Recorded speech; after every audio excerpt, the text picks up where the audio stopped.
First, a free body diagram for the piano. We have gravity down, as usual, and we have a platform, which is providing a normal force, which would be up. Now, these are equal in magnitude, and the reason for that is because it's being lowered at a constant velocity, so Newton's first law says that the forces must be balanced.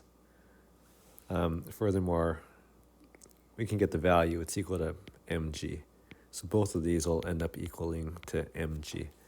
Okay, A, work done by gravity, W sub g. That'll be the force of gravity times the displacement. The displacement is 3 meters down.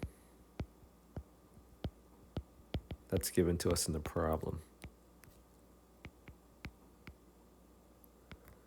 So the work done by gravity is the force of gravity times the displacement times cosine of the angle between the gravity and displacement vectors. So gravity points down, displacement points down. So there's 0 degrees between those two directions. So cosine of 0. Okay, let's keep working it out. This will be mg times displacement.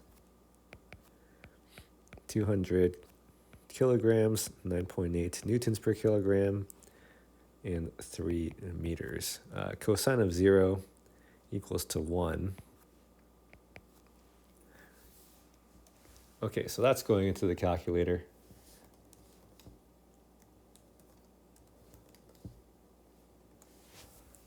And when I round it to 2 significant digits, I'll end up with 5.9 times 10 cubed joules. The units of work are joules. And it's a positive answer because the force of gravity is in the same direction as the displacement. All right, part B.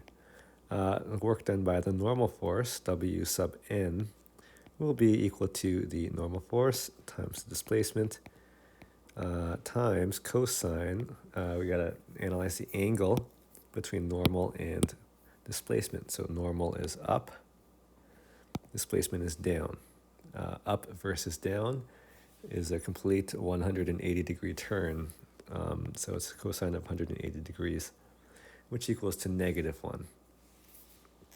As stated earlier, the normal force is exactly equal to the force of gravity in magnitude. So it's mg again. So we get the exact same result as the work done by gravity, except it's negative because it's -1 there. So it's just going to be negative 5.9 times 10 cubed joules. You might have known, as soon as we calculated the answer to part A, you might have known that the answer to part B would just be the negative of it because it is going at a constant velocity. So it's not speeding up, it's not slowing down. If it's staying at the same speed, then the net work must be 0. That's another concept we talked about in class. If the speed doesn't change,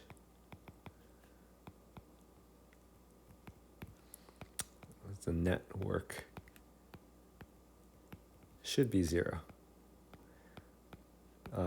That stems from the work energy theorem, that the net work will equal to the change in the kinetic energy, but the kinetic energy is not changing at all.